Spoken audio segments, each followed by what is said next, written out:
In late January of 2013, as armed occupiers fled the city of Timbuktu, journalists pushed into a library building and found what the world had been dreading. Ash, charred pages scattered on the floor, empty shelves where one of the great manuscript collections of Africa was supposed to be.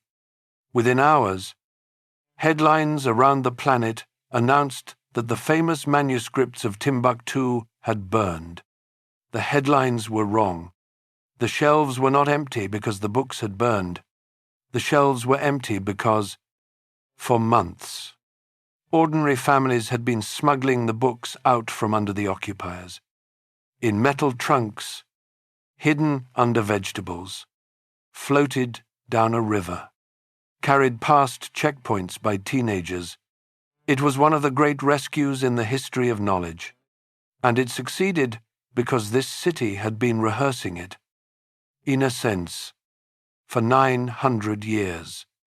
To understand that sentence, you have to go all the way back, before the empires, before the gold, before the world decided this place was a myth. This is the entire history of Timbuktu. Chapter 1. The river meets the desert. Every great city is an answer to a question asked by geography. Paris answered a river crossing. Boston answered a harbor. To understand Timbuktu, you have to understand the strangest geographical question in Africa, and it begins with a river that seems to make a mistake. The Niger is one of the great rivers of the world, more than 2,500 miles long.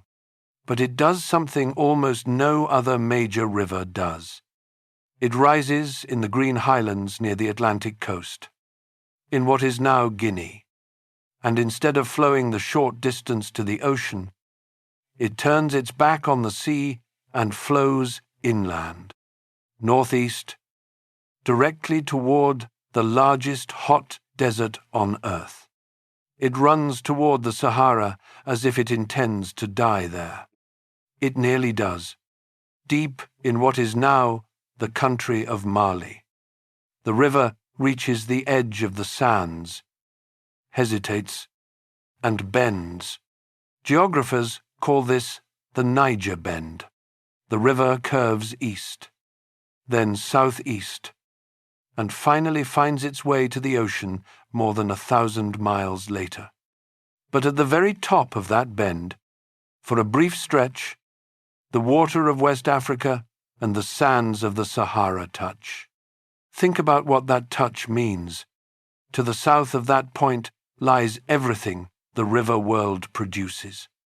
Grain from the floodplains, cola nuts from the forests, and from the gold fields further west, the metal that would one day make this region famous. To the north lies everything the desert world carries. Salt from mines deep in the Sahara, cloth, horses, books, and goods from the Mediterranean coast. More than 1,000 miles away, across the dunes. Two worlds, each rich in what the other lacked, and two completely different transportation systems. The river world moved by canoe, the desert world moved by camel.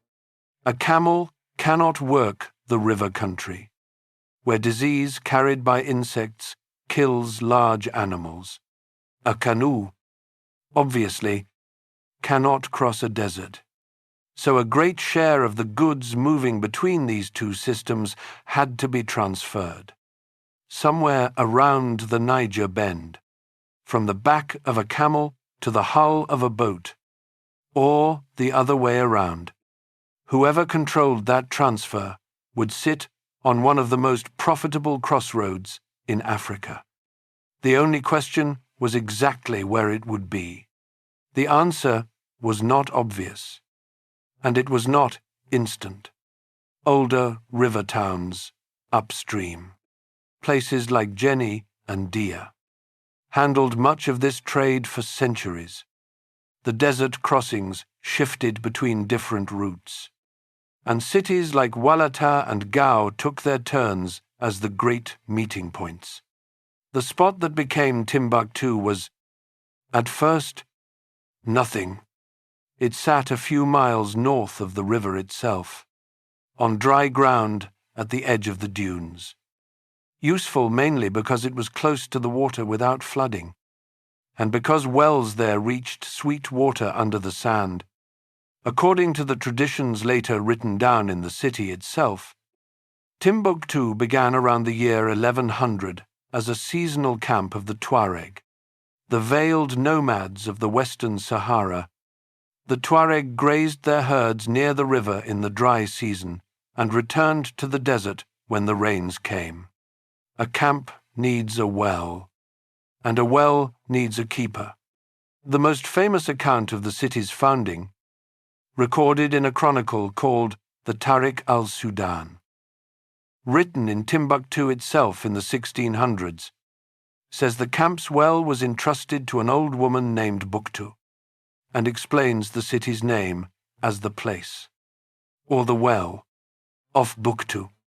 We owe you honesty here, the same honesty we will owe you through this entire story. That chronicle was written more than 500 years after the events it describes.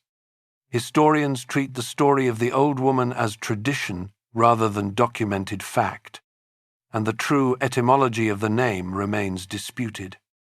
With several competing explanations, what matters is not whether an old woman truly sat beside that well. What matters is that the people of Timbuktu, at the height of their city's glory, chose this as their founding story. Not a king, not a conqueror, not a god, a woman guarding water at the meeting point of two worlds. Cities tell you who they are by the stories they choose about themselves. And this will be a city whose heroes, again and again, are not warriors but keepers of precious things. For its first century or so, Timbuktu stayed small, a cluster of grass huts and mud walls, a market that swelled when the caravans came in and shrank when they left. If you had stood there in the year 1200, you would have seen nothing to suggest greatness. Dust, herds, a few traders weighing salt against grain, but the location was quietly doing its work. A camp at a well became a market at a well. Desert merchants realized they could store goods there instead of hauling them further. River merchants realized the same thing coming the other way. Storage needs buildings. Buildings need builders. Trade needs scribes. And scribes need learning, piece by piece, without any plan.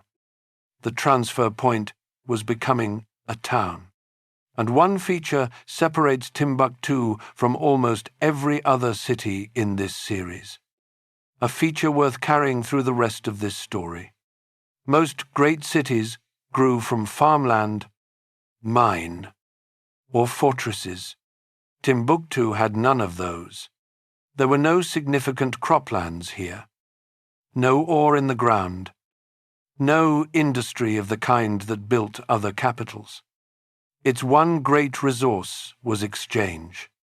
Everything that made it rich came from somewhere else and was going somewhere else. And the city lived on the margin it took in between, a port with no sea, where ships were replaced by camels and the tide was the caravan season. In time, the city would learn to manufacture something of its own, and what it chose to make will surprise you when we get there. But the foundation was always the crossroads. That made it wealthy while the roots ran through it.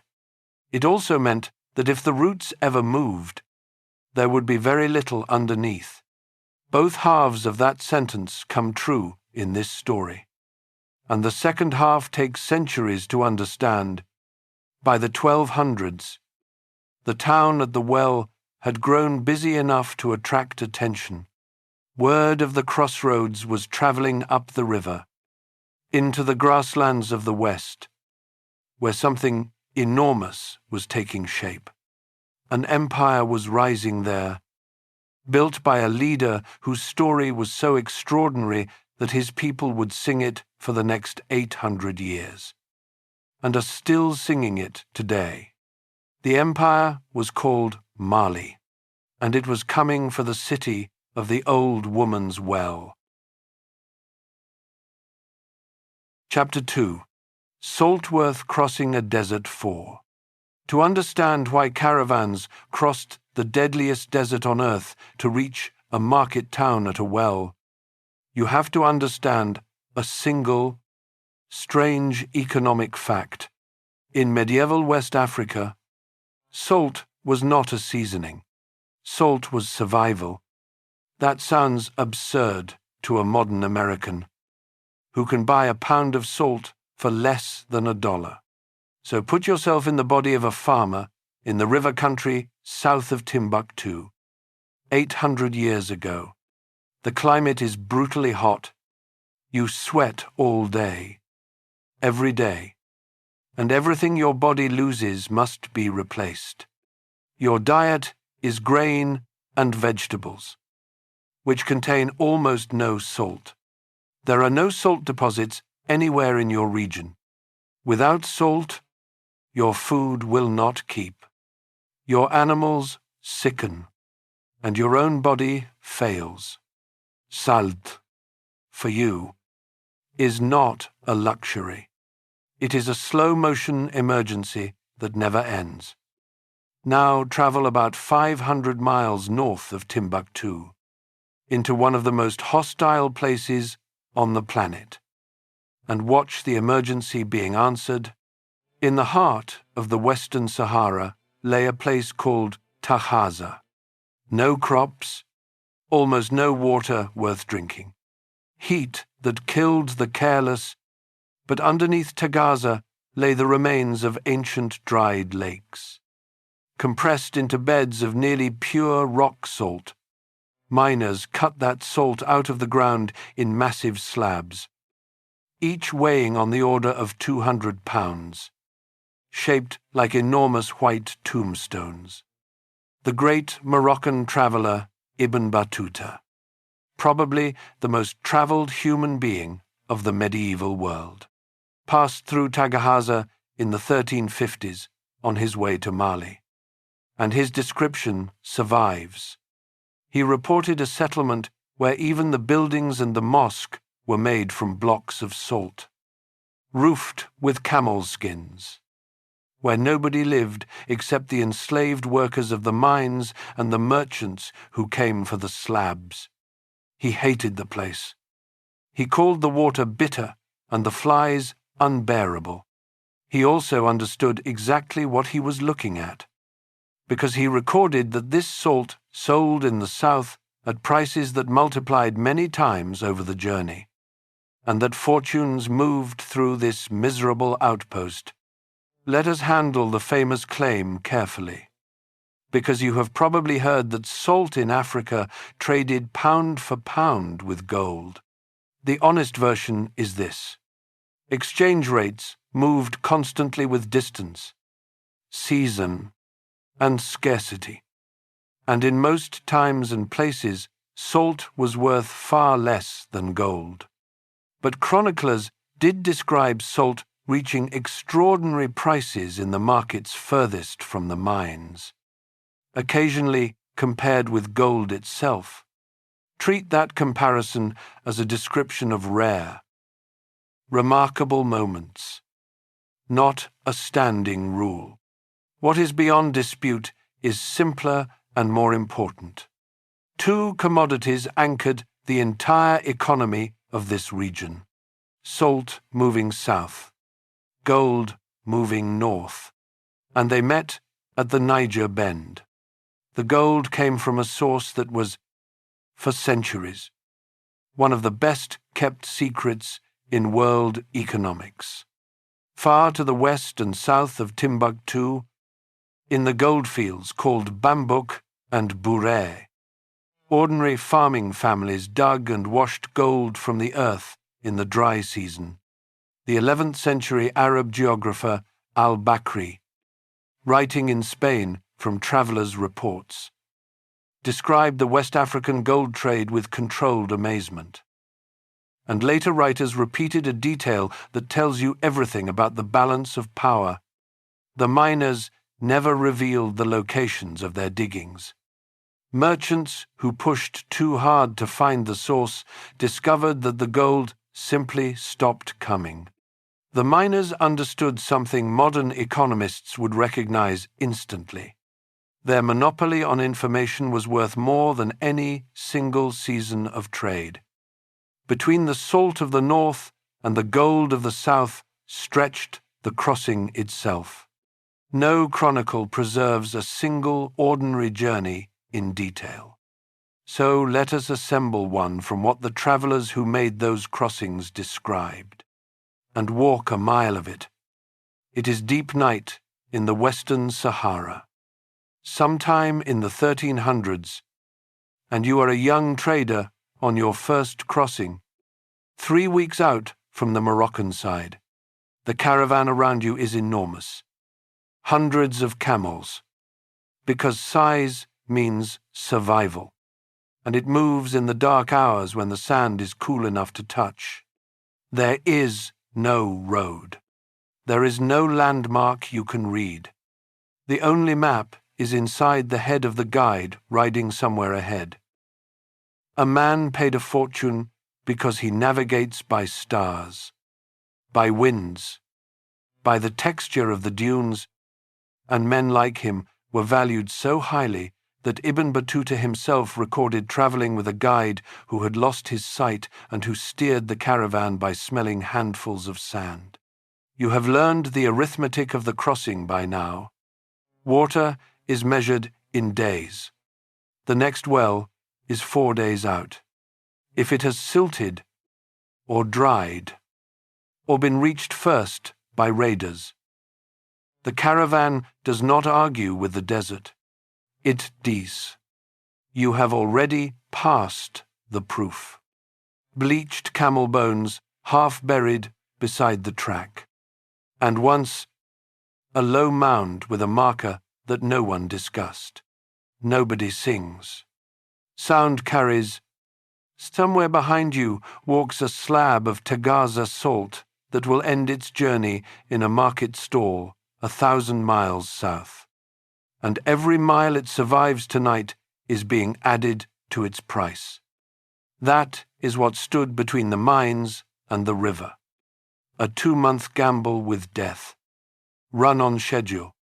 Twice a year. For centuries. Every slab that arrived had passed through a filter of risk that would bankrupt a modern insurance company.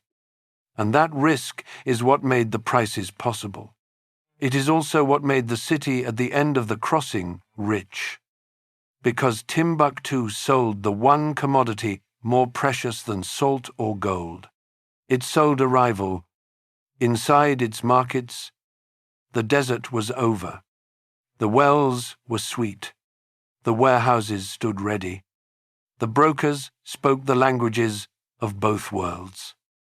Weighed the gold, cut the slabs into trading pieces, and took their percentage of everything. By the end of the 1200s, that percentage was building a real city. And real wealth, in that century as in this one, attracts something larger than merchants. It attracts states. Up the river to the southwest, in the grasslands of the upper Niger, a power had risen unlike anything the region had seen before. Its founder was a crippled boy who was never supposed to walk, let alone rule. Its kings would soon astonish 3 continents, and they would decide that the city of the old woman's well belonged inside their story. Chapter 3. The Empire that sang its history. A fair warning, which is also an invitation. The story of how the Mali Empire began comes to us in a form most American viewers have never encountered as history. It was not written down at the time. It was sung, and the difference between those two things will matter for the rest of this chapter.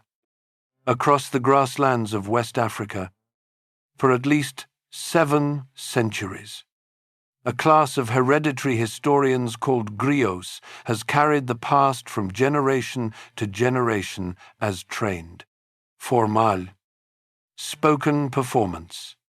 A griot was not a casual storyteller.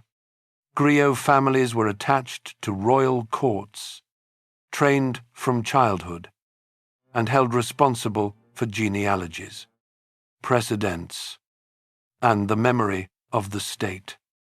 The epic they have carried longest, and still perform today, is the story of Sundiata Keita, the founder of Mali. The epic, as the griots sing it, goes like this. In the small kingdom of the Malinke people, a king received a prophecy that his greatest heir would come from an ugly bride. He married a hunchbacked woman named Sogolon, and she bore him a son, Sundiata, who could not walk. The boy crawled until the age of 7, while rivals mocked his mother. Then, one day, insulted past endurance, the boy demanded an iron rod, hauled himself upright, bent the rod with his bare hands, and walked, exiled by a jealous royal faction. Sundiata grew into a hunter and warrior in foreign lands, until messengers arrived begging him to return, because a conquering sorcerer king named Sumanguru had crushed the Malinke. Sundiata gathered an alliance, met Sumanguru at a place called Kirina around the year 1235, and broke him, on a plain called Kurukan Fuga. The victors proclaimed Sundiata Mansa, meaning emperor, and founded Mali. What is a careful viewer supposed to do with a story like that? Prophecies and sorcerers are not history, but dismissing the epic entirely would be a worse mistake, for 2 reasons. The first is corroboration. The 14th century North African historian Ibn Khaldun, one of the most rigorous minds of the medieval world, collected traditions about Mali from informants during his own lifetime, and his written account names Mali's founder, describes his defeat of the previous power, and matches the epic's outline at the points where they can be compared. Historians, therefore, treat Sundiata as real, the Battle of Kirina as probably real in some form, and the supernatural details as the poetry a culture wraps around its founding. That is not so different from how we treat the legends of early Rome. The difference is only that Rome's poetry was written on paper, and Mali's was written in trained human memory. The second reason is that oral tradition of this kind deserves to be understood as a craft, not dismissed as rumor. It had training, public performance before audiences familiar with the material, and professional standards because a griot's standing rested on his mastery. That said, we should not idealize it into a perfect recording either. Griots served patrons, and the past they performed could be shaped to honor the family paying for the performance. Different griot lines preserve different versions of the same events, and each telling could bend toward the needs of its audience.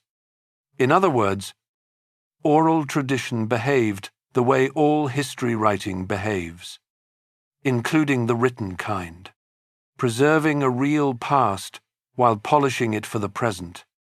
When later European writers claimed Africa had no history because it had few written records, they were confusing the format of memory with the existence of memory.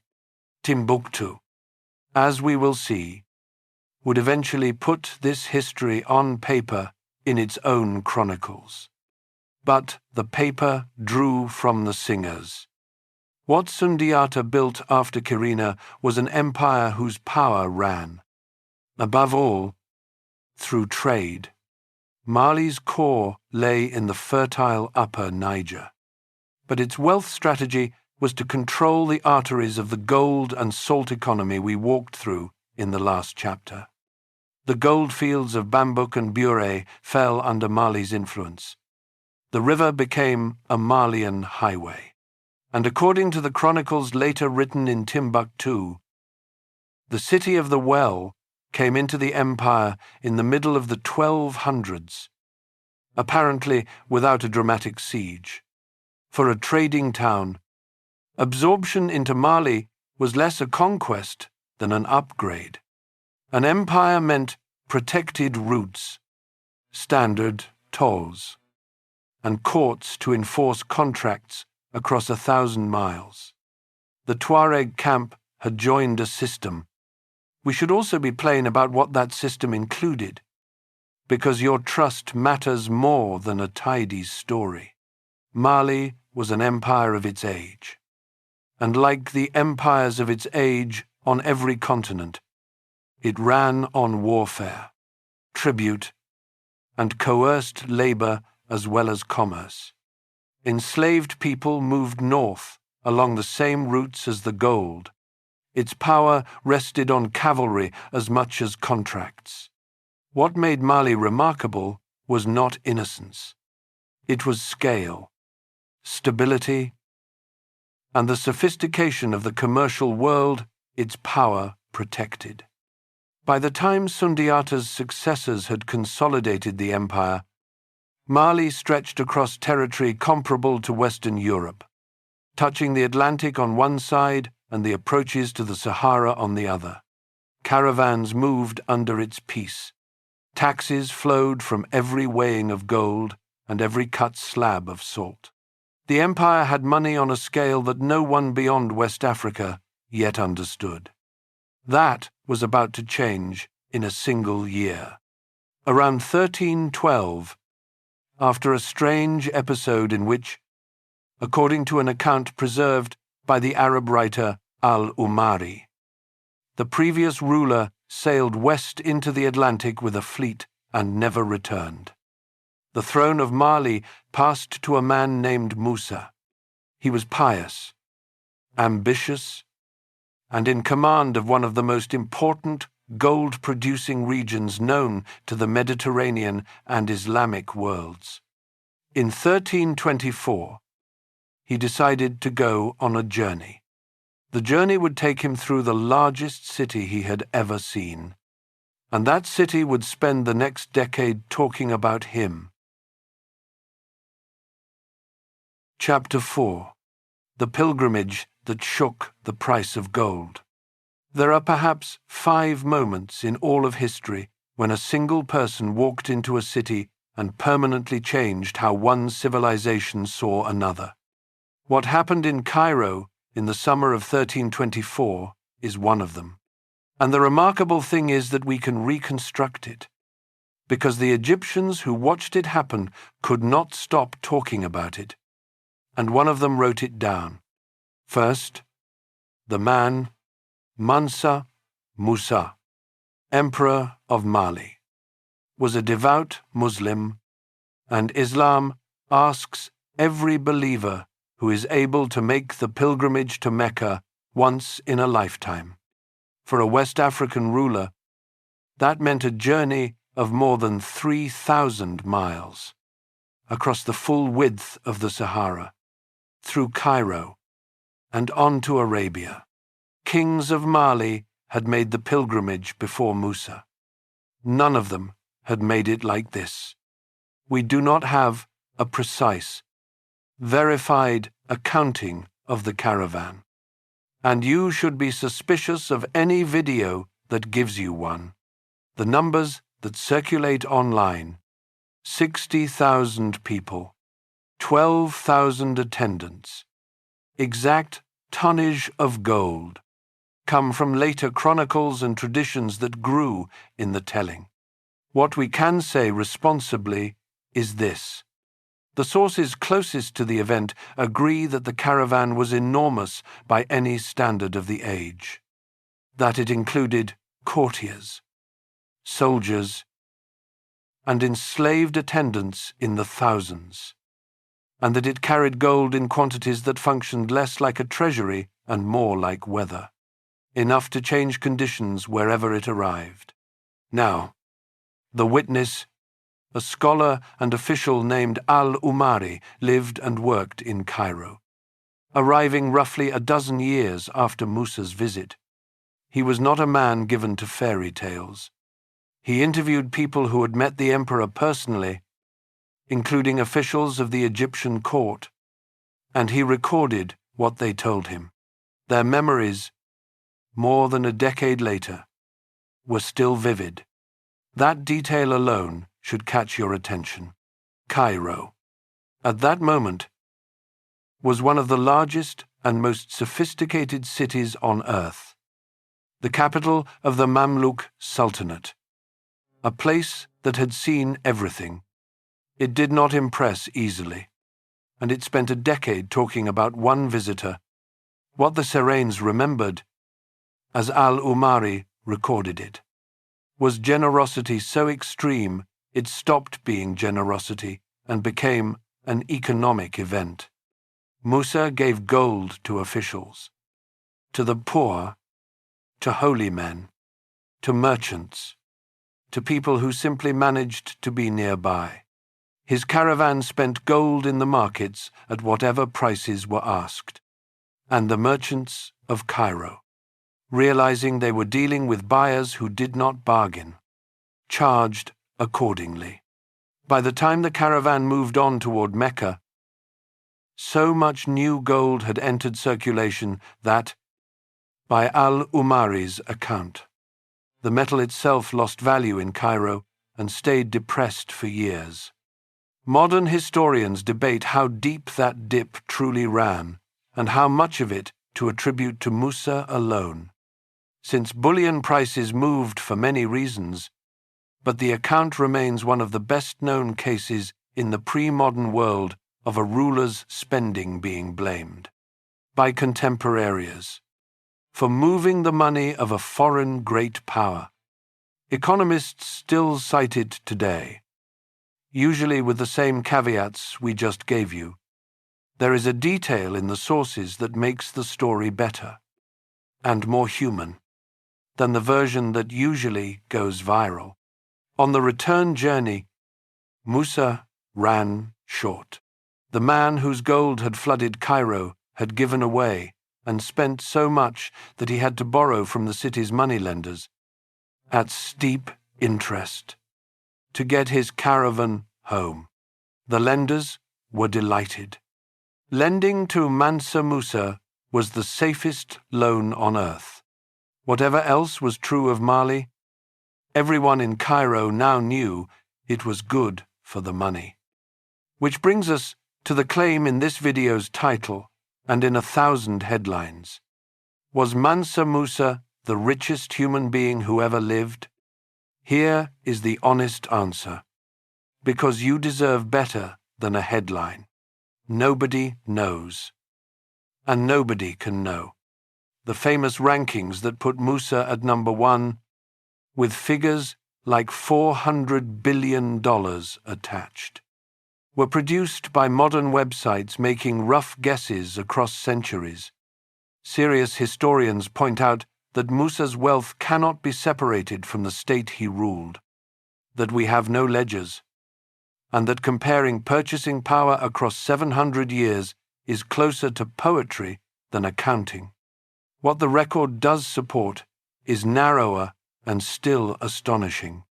In his own time, Musa commanded gold on a scale no contemporary ruler was known to match, drawn from a source his rivals could not find. in an era when gold anchored money across 3 continents, to the people who heard of the pilgrimage from West Africa to Egypt to Europe. He became a symbol of wealth at the very edge of imagination. For the story we are telling, that is the fact that matters, because it is the fact that put West Africa on the world's maps. Literally, decades after the pilgrimage, in 1375, mapmakers on the island of Majorca produced one of the most beautiful documents of the European Middle Ages, the Catalan Atlas, made for the royal court of France. Spread across its panels of the known world, at the heart of West Africa sits a painted king on a golden throne.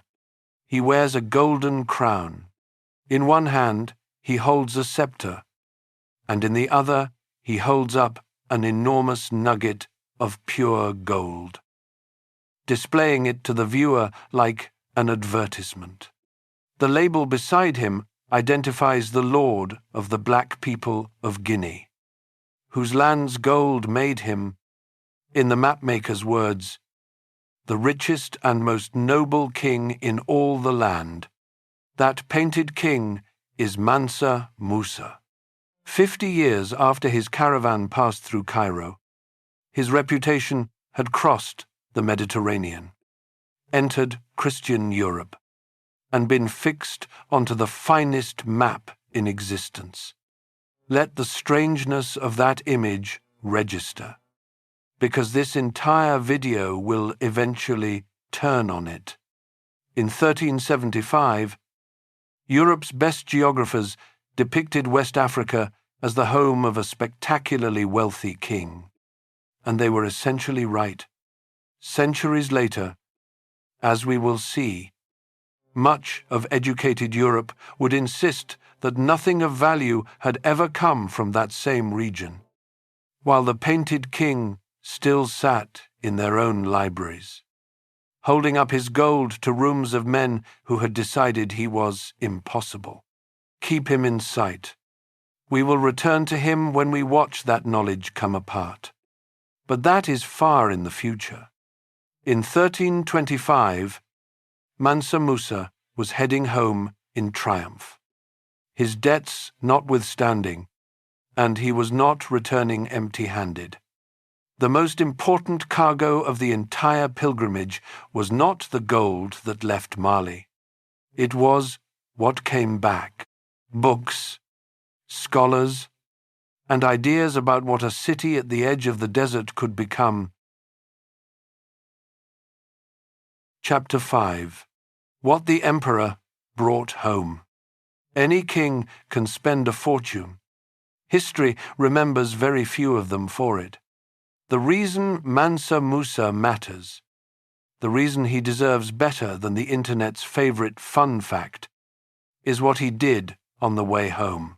Traveling with the returning caravan, according to the traditions and chronicles of the region, were men who had been persuaded, hired, or inspired in the East. Jurists, teachers, men of religion, and one figure whose name the chronicles preserved with particular care, a poet and courtier from the city of Granada in Muslim Spain, known as al-Sahili, whom Musa had met in Mecca and convinced to come to West Africa. The emperor was doing something ambitious rulers have done throughout history, from the pharaohs to the founders of American universities. He was importing prestige and expertise. He had shown the world Mali's gold. Now he intended to invest in what gold alone could not create. On that journey home, the caravan came to Timbuktu, and the city of the well steps permanently into the front rank of this story. Musa formally brought the city under his direct authority, and the traditions associate al-Sahili with buildings commissioned there and elsewhere in Mali, including the great Friday Mosque of Timbuktu, known as Jingareba, raised around 1327 and still in use today. Repaired and renewed by generation after generation. One of the oldest continuously used buildings in sub-Saharan Africa.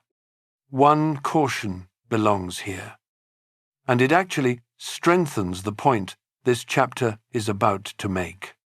Later legend inflated al-Sahili into the architect who brought real architecture to West Africa, and modern scholars have pushed back hard on that idea. The building traditions of the Sahel were already old and deeply rooted long before any visitor from Spain arrived. Whatever al-Sahili designed or decorated, and his exact contribution remains debated. The technology of these buildings was local, which brings us to the buildings themselves, because they are usually the first thing an American viewer misunderstands about this city. Seen for the first time, Jingareba confuses the modern eye. It is a building made of earth, earthen walls, wooden beams jutting from the surfaces like rows of pegs, towers that look sculpted rather than constructed. Eyes trained on stone cathedrals and steel skylines read earth as poverty. So let us correct the record, because the correction is the whole point. Building in raised earth, in the Sahel, is not a failure to build in stone. It is the correct engineering answer to the environment, arrived at by people who understood their materials completely. There is little good building stone in the region, and almost no timber large enough for major spans. What there is, in unlimited supply, is earth, which when mixed, shaped, and dried produces thick walls that do something remarkable in desert climates. They absorb the brutal heat of the day and release it during the cold desert night, keeping the interior livable through both extremes. A natural climate control that modern architects study and admire. The wooden pegs bristling from the walls are not decoration. They are permanent scaffolding, because an earthen building in a land of rare but violent rains must be resurfaced regularly, and the beams let workers climb the walls to replaster them. To this day, the maintenance of the great mosques is a communal event, with townspeople carrying fresh earth up the walls by hand, as their ancestors did. Understand that, and you understand something essential about this whole civilization. Stone architecture survives by ignoring time. Earthen architecture survives by being renewed, by every generation physically reapplying its inheritance with its own hands. A city like this is never finished being built, and its monuments belong to whoever keeps them alive. The founding story of this city was a keeper tending a well. Now the whole city was learning to be the keeper. Around the mosque, and around a royal residence, the traditions also credit to this period. Timbuktu began to change character. The chronicles of the region, along with the reports collected by outside writers like al-Umari, describe Musa's Mali actively cultivating learning, scholars settling in the city, books arriving as prized cargo on the caravans from North Africa, students gathering around teachers in the mosques. None of this was cheap. A book in the 1300s, on Ein Kontinent, was a luxury object, copied by hand over months. A city that collected books was making the medieval equivalent of a massive infrastructure investment. Why does a trading emperor spend gold on scholars?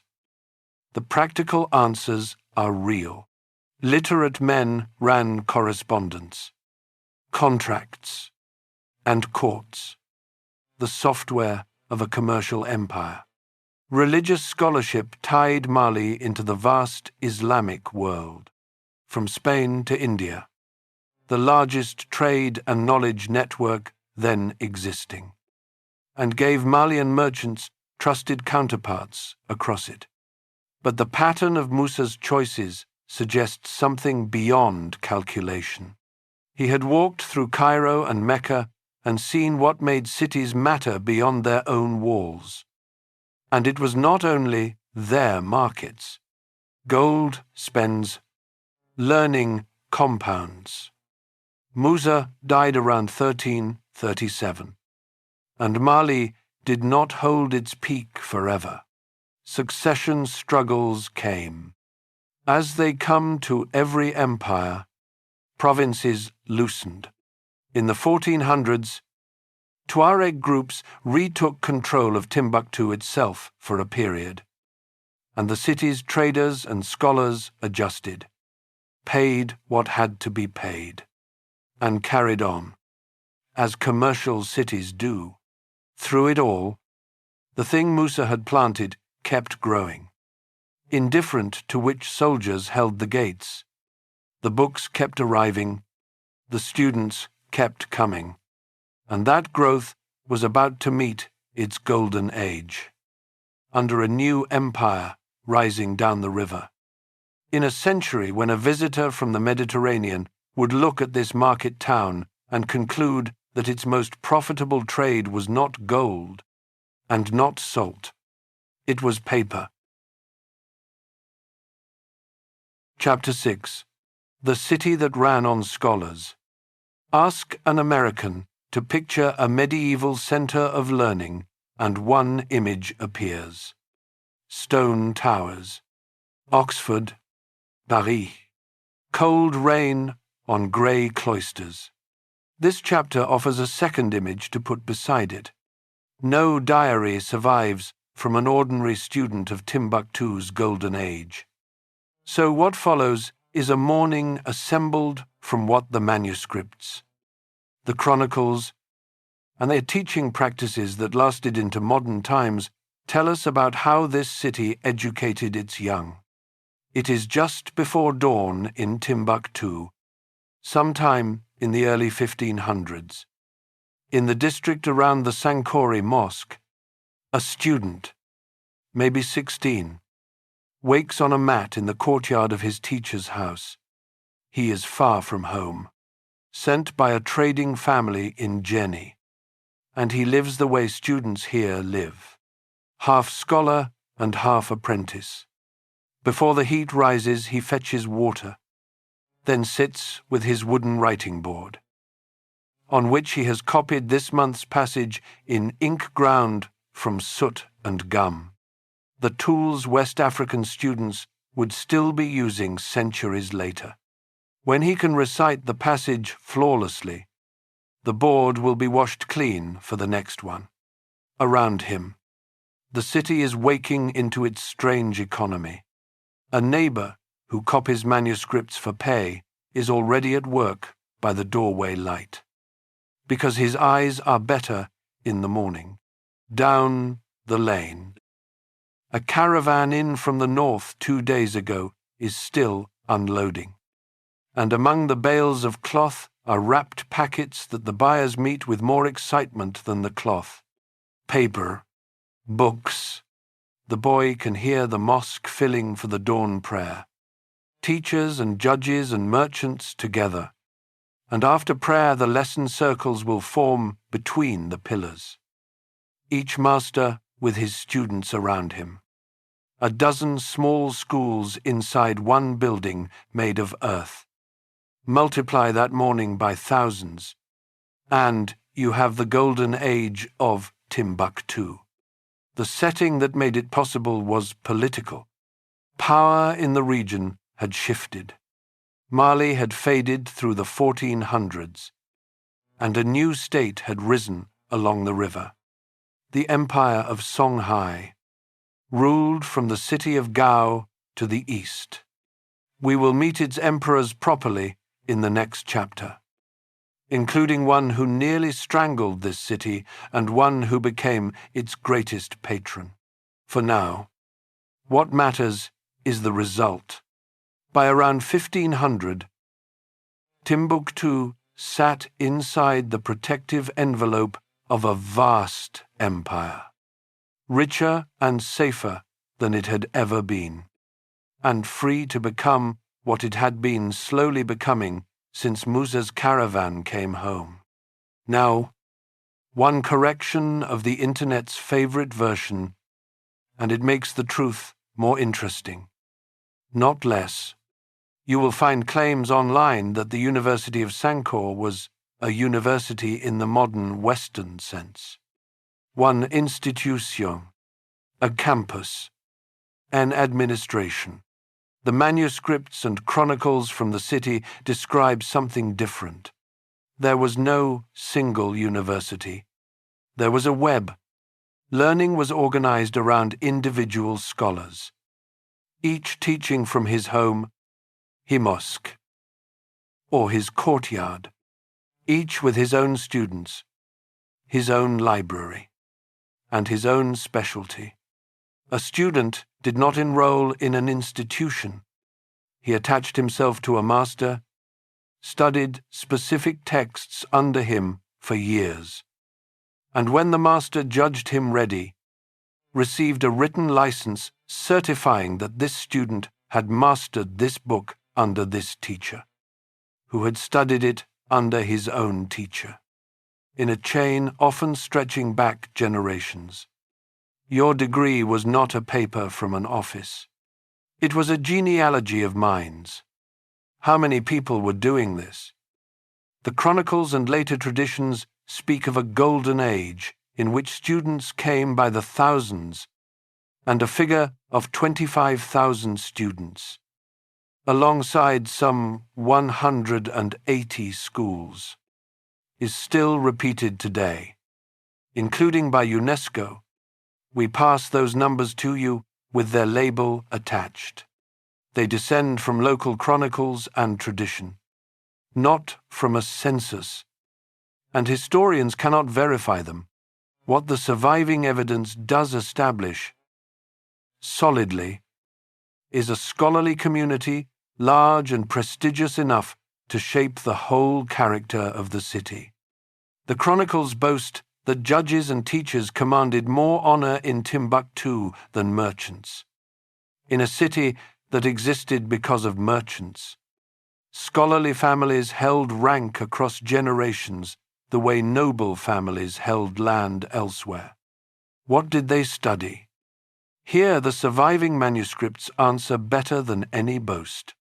The core was religious and legal, Quran, theology, and above all, Islamic law, because Timbuktu's jurists issued rulings that settled commercial disputes across the desert trade, which made legal scholarship the city's invisible export.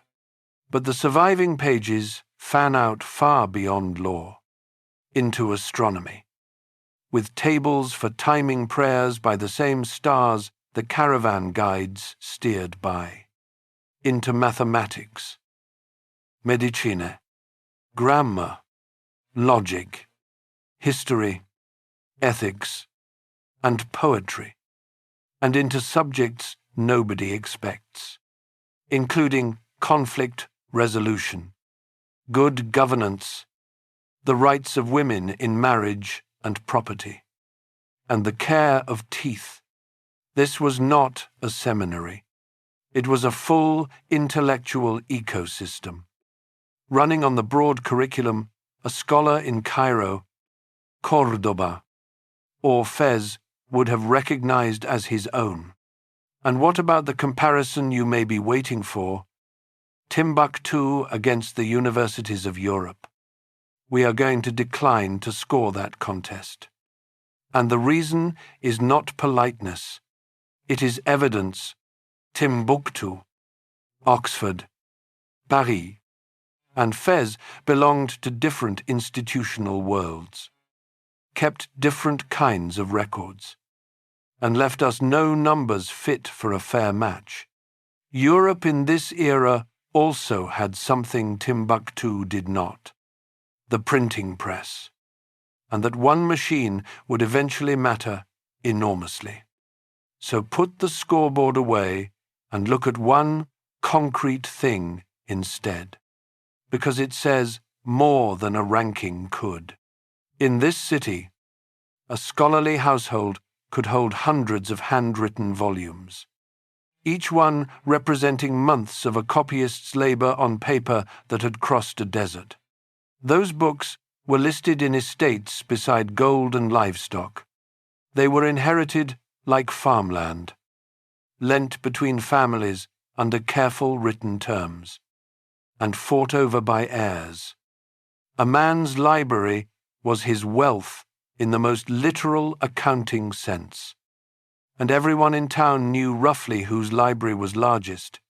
That is what it looks like when a city of merchants decides that its highest-ranking citizens are its readers, which raises the question this whole golden age turns on. In a market that moved gold and salt across a desert at deadly cost, what was actually the best business in town? One outside visitor saw the answer with his own eyes, and wrote down a single sentence about it that would carry Timbuktu's name through the centuries. The sentence was about the price of books. Chapter 7. The most profitable merchandise. Around the year 1510, a teenager from Granada crossed the Sahara with his uncle on a diplomatic mission for the Sultan of Fez. His name was al-Hassan ibn Muhammad al-Wazan. Roughly a decade later, returning from Mecca, he was captured by Christian pirates in the Mediterranean, who quickly realized their prisoner was no ordinary traveler. He was presented as a gift to the Pope in Rome, baptized with the Pope's own name, and set to work writing down what he knew of the lands Europeans could not reach. History remembers him by his Italian pen name, Leo Africanus. His book, published in 1550, became Europe's primary source on the interior of Africa for the next 2.5 centuries, and it contains the sentence this chapter is built on, describing Timbuktu, which he had visited in its golden age. Leo recorded the markets, the court, the food, the gold, and then he noted, in a line that should be carved over the door of every library in America, that the city held a great store of doctors, judges, priests, and other learned men, that manuscript books brought in from North Africa were sold there, and that more profit was made from the book trade than from any other line of merchandise in the city. Read that again. In a market that moved gold and salt at prices born of mortal risk, the best margin in town was on books. Now, a traveller's remark is an observation, not a ledger, and Leo was describing what he saw and heard, possibly polished in the retelling and in translation. But his sentence fits everything else the surviving record shows about this city. The volume of manuscripts, the professional copyists, the prices recorded inside the books themselves. It is the kind of detail travelers tend to get right, because money concentrates the mind. Consider what a book physically was in Timbuktu. Paper, first of all, was an import, carried by camel from North Africa, where much of it had been milled in Europe. Scholars have traced the watermarks in surviving Timbuktu manuscripts to Italian paper mills, which means some of the pages in the city's libraries began as rags in Venice and Genoa, crossed the Mediterranean, crossed the Atlas Mountains, and crossed the Sahara before a scribe in Timbuktu ever touched them. Every blank page arrived pre-loaded with the cost of a 2-month desert crossing.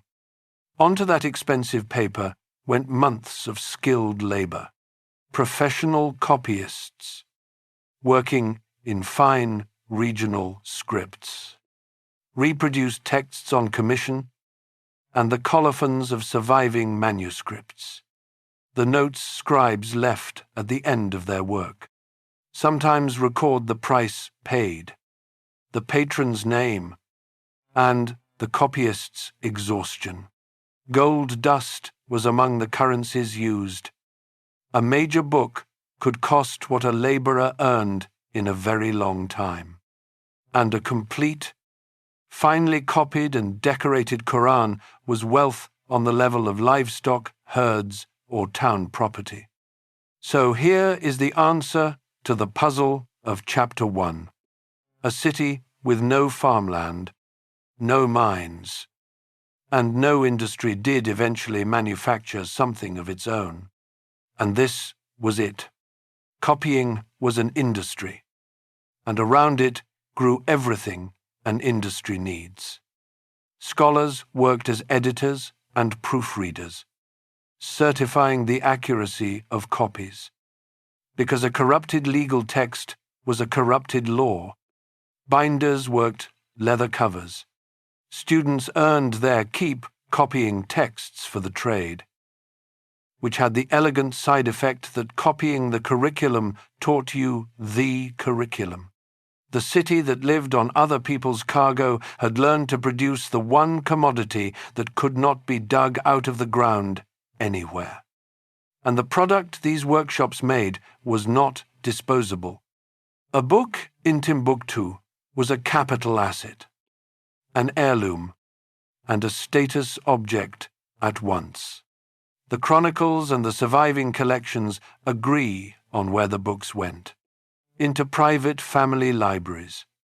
Dozens, hundreds, in some famous cases, reportedly more than 1,000 volumes in a single scholarly household, inherited like land, lent between families under careful terms, and listed in estates beside gold.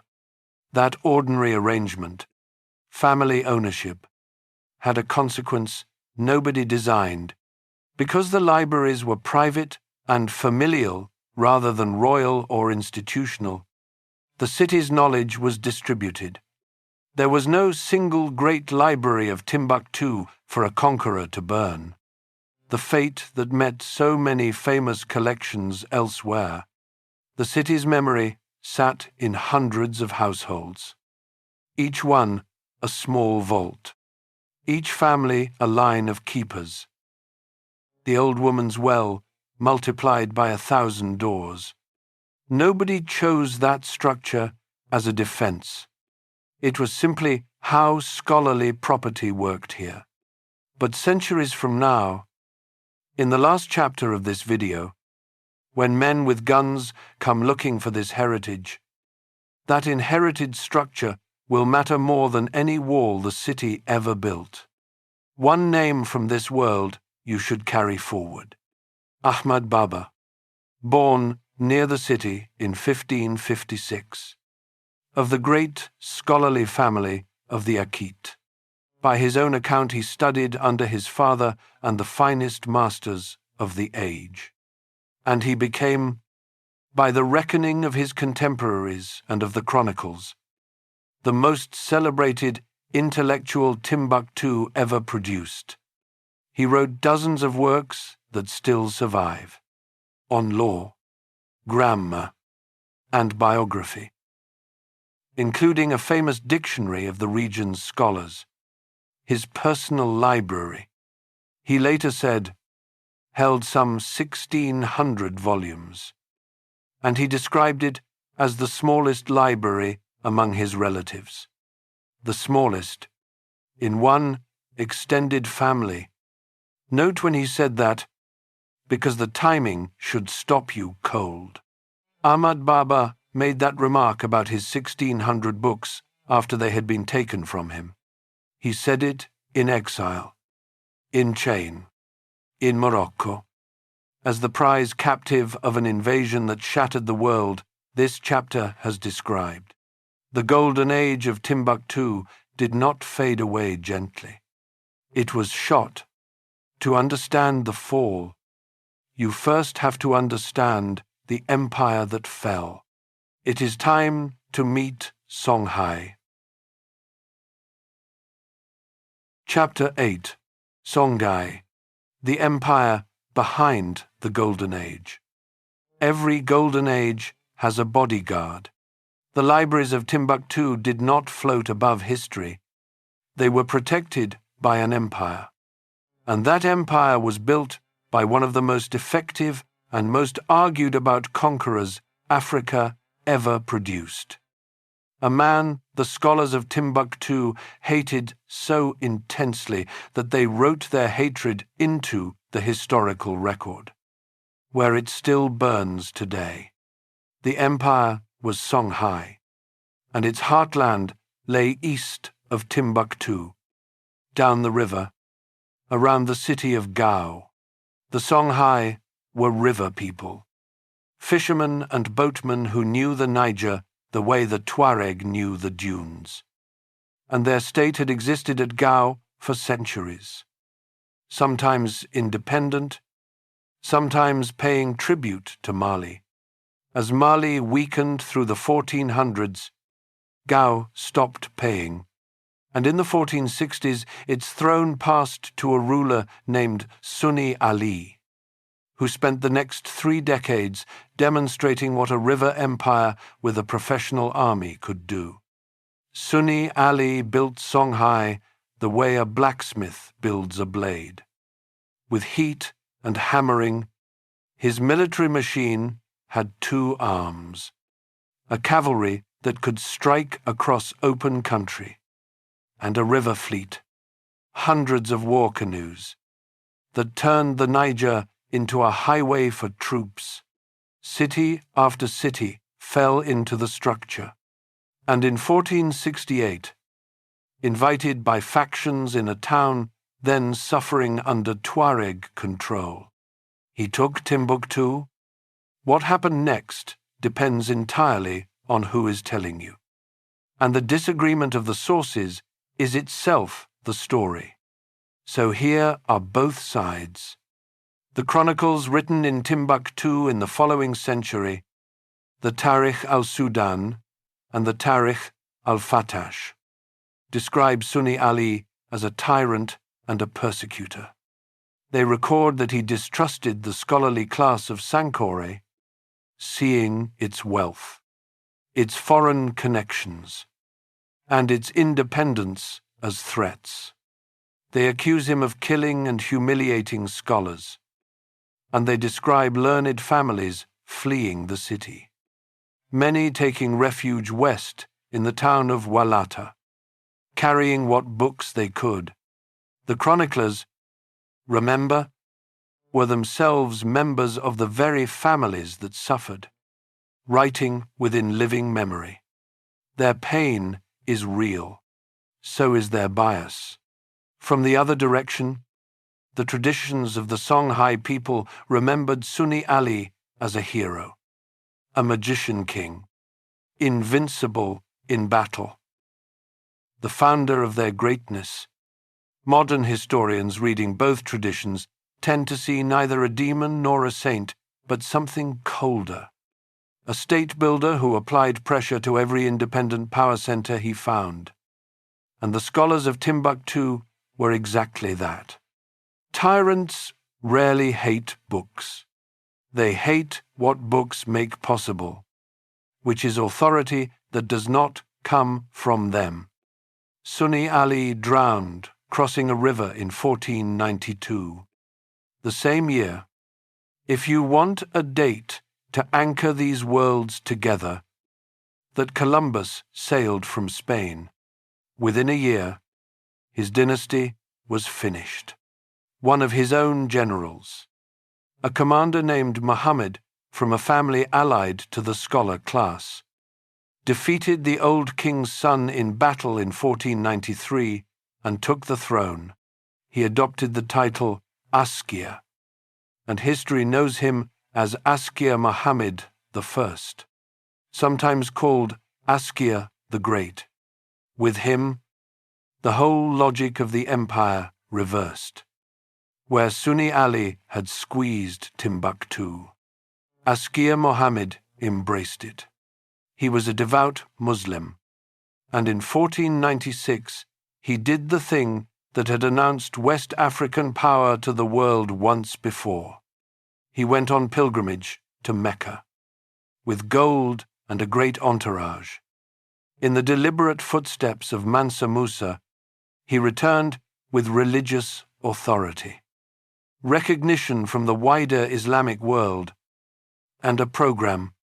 Under his rule and his dynasty across the 1500s, the exiled scholars returned. The judges of the city were honored, consulted, and left magnificently alone. The empire standardized weights and measures, appointed governors and inspectors, and ran what historians describe as one of the more organized administrations in African history.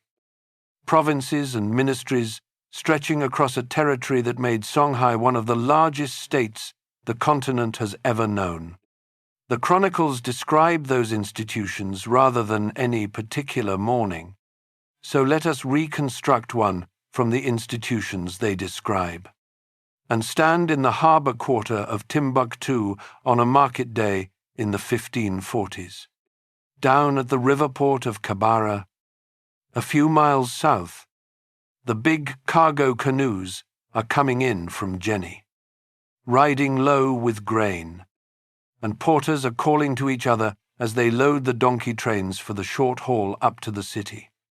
In the salt market, an official is checking the weights on a broker's scale, because under the Askias the standards are the empire's business, and a false weight is a crime rather than a trick. A judge trained at Sankore is hearing a dispute between a Tuareg salt carrier and a river merchant. In a city where both men expect the law to know their languages, in the book Stalls Near the Mosque, a copyist is negotiating the price of a commissioned volume, so much gold dust, half in advance. Nobody in this scene is a soldier. That is the point. The soldiers are far away on the frontiers, which is exactly where a trading city wants its soldiers to be. This is the wheel that made the golden age of the last two chapters possible. Songhai provided security and one law across the routes. The routes fed the merchants. The merchants' wealth endowed the scholars and bought the books. The scholars' rulings kept the commerce honest, which protected the routes, which fed the empire. By the middle of the 1500s, the wheel was spinning at full speed, and Songhai controlled the salt mines of the deep desert, the approaches to the goldfields, the river, and the cities, but the machine had flaws, and one of them was cruelly personal.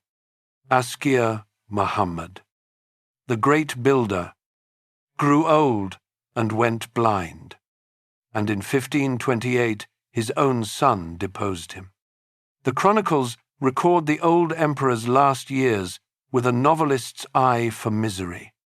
The man who had rebuilt an empire and been honored in Mecca ended his days in exile on an island in the Niger, in the care of the family that had overthrown him, complaining, according to the tradition, of the frogs and the insects. He was eventually allowed back to the capital to die. His fate was a preview of his dynasty's habit. Across the 1500s, Askia followed Askia through coups, depositions, and, in the 1580s, a civil war that split the army and left wounds that never fully closed. So picture Songhai at the end of the 1580s. From outside, the largest power in West Africa. Rich, organized, apparently permanent. From inside, a wounded dynasty, a divided officer corps, and an economy whose two great prizes, the salt mine of Tahaza and the gold roads, were known by name to every treasury on the far side of the desert. And there was one more weakness, invisible because it had never been tested. In their entire history, the armies of Songhai, superb by the standards of every war they had ever fought, had never faced gunpowder. North, across the desert, in Marrakesh, a sultan was reading reports about salt, about gold, and about an empire distracted by its own family quarrels. His name was Ahmad al-Mansur. His treasury was hungry. His army was modern. And his engineers were loading something onto camels that no army had ever tried to carry across the Sahara. Chapter 9. 1591. Muskets cross the sand. The letter arrived in Gao demanding taxes on salt.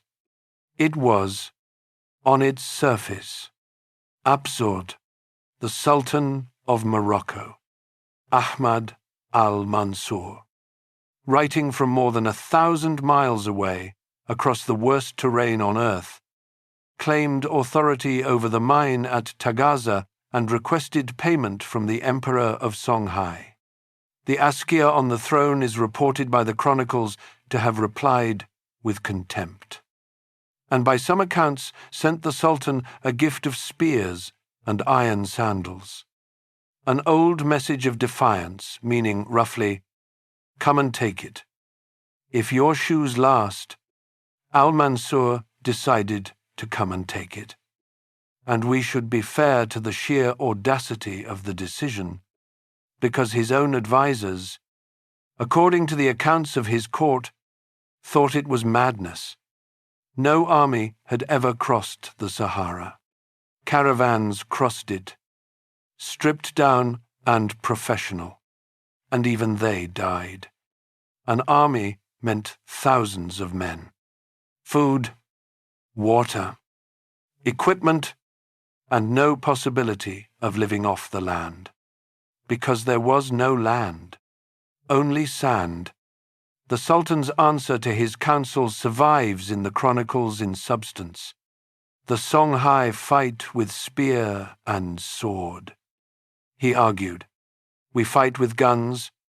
A small force of modern soldiers is worth an empire of medieval ones. The force he assembled in 1590 was small, professional, and deliberately strange. Around 4,000 fighting men by the commonly cited figures. Many of them not native Moroccans at all, but mercenaries and renegades from across the Mediterranean world, including Spanish-born soldiers who had converted and taken service with the Sultan. What united them was training on the weapon that mattered, the matchlock musket, backed by field cannon. Command went to a young officer of Spanish origin named Judar Pasha. In October of 1590, they marched south out of Marrakesh with thousands of camels, over the Atlas Mountains, and into the sand. The crossing took about 20 weeks, and it was the massacre before the battle. The chronicles and later historians describe a trail of dead animals and men, wells that gave less than promised, and a force that emerged near the Niger in early 1591, badly reduced, with some accounts suggesting half or fewer arrived in fighting condition, perhaps 2,000 men, standing at the edge of an empire that could raise tens of thousands. The Songhai Emperor, Askia Ishak II, gathered his army and met the invaders in March of 1591 at a place called Tondibi. north of Gao, the numbers in the sources differ widely, as battle numbers from this era always do. But every account agrees the Songhai host outnumbered the Moroccans many times over. On paper, the battle was over before it began. It was over before it began. In the other direction, the account, preserved in the chronicles, describes the Songhai opening with a tactic that had served against earlier enemies, driving a herd of cattle at the enemy line to break its formation, and describes the herd turning in terror from the gunfire back into the Songhai ranks. We give you that famous image with its source attached, because it comes from the chronicle tradition rather than from any neutral observer. What no source disputes is the outcome. The volleys tore into cavalry that could not reach the guns and infantry that had never faced them. Courage mattered not at all, and the chronicles record Songhai bodyguard units fighting to annihilation while the army around them broke. Gao was abandoned. Judah Pasha, at the head of his exhausted column, walked into the capital of one of the largest empires in African history. Let us stand in the wreckage of that afternoon and be precise, because the honest version is more instructive than the simple one. At the end of the last chapter, we said the golden age was shot. That is true. It is also true that the shot found a body already weakened. The succession wars of the 1580s had thinned and divided the army standing in the line that morning. The dynasty's legitimacy was contested. The state's organization, brilliant in peace, had a single center, and the center broke. Nor did Songhai vanish in an afternoon. Resistance continued for years in the south, and the Moroccans never securely held more than the river cities. What Tondibi did was shatter the imperial core and open a long fragmentation. Guns decided the day. The decade before had decided how much one day could destroy. And yet the technological lesson remains. And it is not only an African lesson.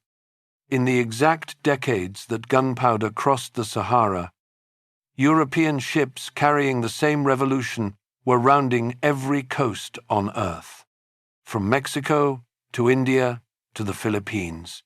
Tondibi was the same global pattern. Arriving by camel, the balance of the world was tipping toward whoever held the guns. And it would take 4 centuries to tip anywhere near back. For Timbuktu, the catastrophe now moved from the battlefield into the library.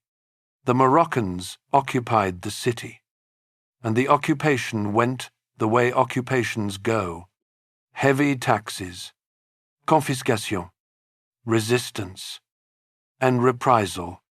In 1593 and 94, the occupiers turned on the one class with the standing to lead opposition. The scholars. The chronicles record arrests sweeping the great families of Sankore. Property seized. Libraries plundered. The most famous prisoner was the man we met at the end of the last chapter, Ahmad Baba, the finest mind of the city, was put in chains with members of his family and marched across the same desert the Muskets had crossed, north to Marrakesh. While his 1,600 books were scattered behind him, in Morocco he remained a captive for years, though a strange kind of captive, because his captors knew exactly what they had taken. Scholars and students in Marrakesh sought him out, and he taught there, under guard. A lion displayed in the Sultan's garden. The chronicles preserve the story of his audience with al-Mansur himself, and the complaint he is reported to have made to the Sultan's face. He asked, in substance, why the Sultan had needed to plunder him of everything, and told him that his library of 1,600 volumes had been the smallest among his kin. Ahmad Baba was eventually allowed to return to Timbuktu, an old man, where he died in 1627. But the city he returned to was already becoming something else. The Moroccans had won the empire and found they could not run it. The gold did not flow for them. The wheel of trade and law and learning had been broken at the axle. And the desert, patient as always, was waiting to take back its edge. What follows is the strangest part of this entire story. As the real Timbuktu grew poorer and quieter, a second Timbuktu began to grow in the imagination of Europe, a city of golden roofs that no living European had seen. One city declined, the other became legend, and the gap between them would swallow explorers whole. Chapter 10. The Long Quiet, and the Birth of a Legend. Decline, from the inside, does not feel like a story ending. It feels like ordinary life with fewer visitors. Walk the lanes of Timbuktu in the 1700s and the city is still here. The mosques still stand, replastered each year by hands that learned it from their fathers. The lesson circles still meet, smaller than they were. In the house of a scholarly family, a chest of manuscripts sits against the wall, the grandfather's library, and the family still reads them, still lends one occasionally to a cousin under careful terms, still records births and deaths on the flyleaves. Caravans still come, fewer, smaller. The city is poorer than it was, and it knows things were once otherwise, because the proof is on its own shelves. It keeps the books anyway. Keeping, by now, is simply what this city does. But something had changed underneath that ordinary life. And the first chapter of this story told you it would. Timbuktu had no farmland, no mines, no industry beyond the books. Its one great resource was exchange. And in the 2 centuries after Tondibi, the exchange moved. The first cause was political. The Moroccan conquerors discovered within a generation that they had captured a wheel and broken it in the capturing. The gold of West Africa had never sat in Songhai's treasury waiting to be seized. It flowed through miners who concealed their diggings, merchants who rerouted at the first sign of trouble, and jurists who enforced the contracts. Shatter the security and the law, and the flow went elsewhere. Marrakesh, disappointed, essentially gave up on its distant conquest within decades, leaving behind a garrison caste. The armor, who married locally, collected what taxes they could, and gradually became one more faction in a region that now had no empire at all, where Songhai had enforced one law across 1,000 miles. There were now raiders, rival towns, and tolls at every bend. Trade continued, because trade always continues, but it moved like a man walking through a hostile neighborhood, quickly, carefully, carrying as little as possible. The second cause was slower and far larger, and it came from the ocean, beginning in the 1400s.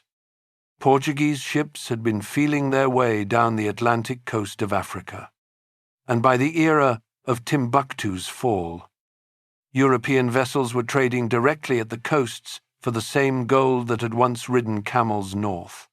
Do the merchants' arithmetic. A caravan took 2 months of mortal risk to move a few tons of cargo. A single ship moved many times that tonnage. The desert routes did not die in a year, and trans-Saharan trade persisted for centuries more. But the center of gravity of African commerce swung from the desert's edge to the ocean's edge, decade by decade, and every swing made Timbuktu less necessary. And with the ships came the third transformation, the one that poisons everything that follows. The Atlantic trade in gold became, across the 15 and 1600s, an Atlantic trade in human beings. Over roughly 4 centuries, by the estimates historians have assembled from the shipping records, more than 12 million Africans were forced onto vessels bound for the Americas. This video cannot tell that story properly and will not pretend to in a paragraph. But we must name what it did to the subject of this video, which is knowledge. Prejudice against Africans did not begin with the Atlantic slave trade. Older habits of ranking peoples and faiths were already there. What the trade did was intensify those ideas, systematize them, and reward them. Because a civilization buying millions of people from a continent had a deep interest in believing that continent had nothing worth respecting. So the image of Africa circulating in Europe changed. And the strangest evidence of that change is a map Europe already owned. The Catalan Atlas of 1375 had shown Mansa Musa enthroned in gold, correctly located, correctly described. That map still existed. Nothing was erased. But information is not only what survives in libraries, it is what circulates, what gets repeated, what shapes the assumptions of ordinary educated people. And in those assumptions, over these centuries, the real West Africa faded while 2 cruder pictures grew. A continent without history on one side, and on the other, curiously, a fantasy of hidden gold. That fantasy had a single main source, and it was a book, Leo Africanus. The captured traveler of chapter 7 had described the real city, its scholars, its book trade, and also its wealth and its court, published in 1550 and translated widely. His account was read for 2.5 centuries by people with no way to check it and every incentive to embellish it. Each retelling made the city richer and stranger. By the 1700s, European writing imagined roofs covered in gold, the real Timbuktu. In those exact years was the quiet town we walked through at the start of this chapter. 2 cities now existed with one name, separated by an ocean of ignorance. And the painted king sat in Europe's libraries the whole time, holding up his nugget to rooms of men who no longer took him literally. At the end of the 1700s, Europe decided to go find out which city was real, not out of pure curiosity. The age of exploration was the scouting report of the age of empire. And everyone involved knew it. The finding out would cost a shocking number of lives, because between Europe and the answer stood the desert, disease, politics, and the accumulated distrust that centuries of coastal slaving had planted along every route. The gap between the 2 Timbuktus was about to be measured in graves. Chapter 11. The Race to Find a City That Was Never Lost. We should begin with the obvious thing that somehow never got said in the European accounts. Timbuktu was never lost. Tens of thousands of people lived there. Caravans reached it every season. Scholars in Fez and Cairo corresponded with it. Pilgrims from it reached Mecca. The only people to whom Timbuktu was lost were Europeans. And what this chapter describes is not discovery. It is one civilization paying in blood to learn what another civilization had known all along. Keep that frame, because the events themselves are astonishing enough without the myth. By the late 1700s, the blank space on European maps of Africa had become intolerable to the age that was mapping everything. In 1788, a group of wealthy gentlemen in London founded the African Association, dedicated to exploring the interior. And their two great prizes were the course of the Niger River and the city of Timbuktu. The early attempts went badly in every direction men could die. Explorers succumbed to fever on the approaches, were turned back, or vanished.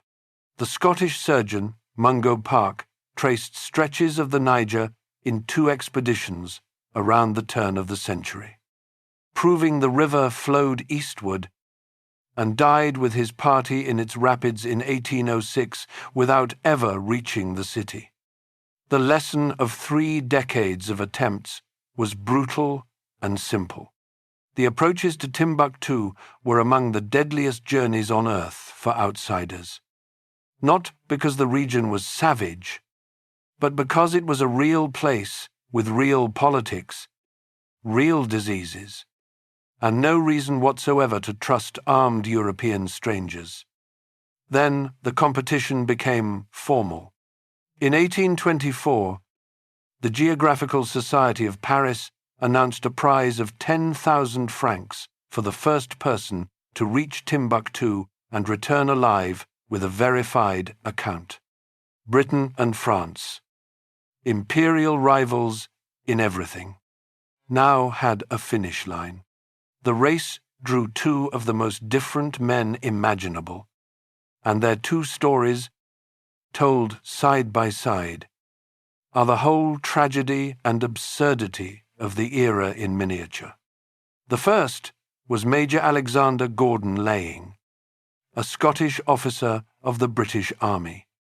Brave, romantic, ambitious, and convinced that a British officer should approach Timbuktu as a British officer, announcing himself, he set out from Tripoli in 1825, newly married, having known his wife only weeks, and crossed the desert southwest. The journey was horrific. In the deep Sahara, his party was attacked in the night by Tuareg raiders, and Laying, by his own account in a letter that survives, suffered some 24 wounds, saber cuts to the head and arms, a broken jaw, a mangled hand. He wrote that letter with his left hand, and he kept going. In August of 1826, Alexander Gordon Laying became, as far as the record shows, the first European of his era to enter Timbuktu. He stayed about 5 weeks. What he thought when he saw the real city, the earthen walls, the sand streets, the absence of golden roofs, we will never fully know, because his journals never came home. In September of 1826, 2 days after leaving the city northward, Laying was attacked and killed in the desert. By accounts gathered afterward at the instigation of a local chief hostile to Christian intrusion, his papers vanished. The first European to reach Timbuktu in centuries had won the race and lost the prize. The return, London learned of his death slowly, through fragments and rumour and his young widow spent years pursuing the truth of it. The second man could not have been more different, and his difference is exactly why he lived. René Caillié was a poor French orphan from a village in the west of France, a baker's son with almost no formal education, who had been obsessed with Africa since reading Robinson Crusoe as a boy. He had no army, no society backing, no funds beyond what he saved from small colonial jobs. What he had was a plan built on humility. Where lying travelled as a conqueror in waiting, Caillié disappeared. He spent months living among Muslim communities in West Africa, learning Arabic and the practices of Islam, and then set out in 1827, travelling as a poor Egyptian Muslim returning home from captivity. Alone, keeping his notes hidden and writing in secret.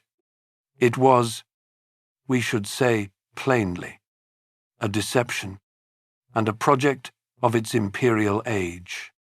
It was also as a piece of fieldcraft, decades ahead of its time.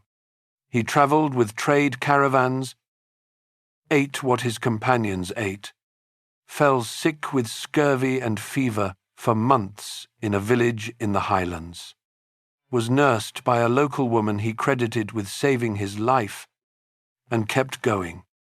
In April of 1828, René Caillié walked into Timbuktu, and in his honest reaction, recorded in his published account, the two cities with one name finally collided.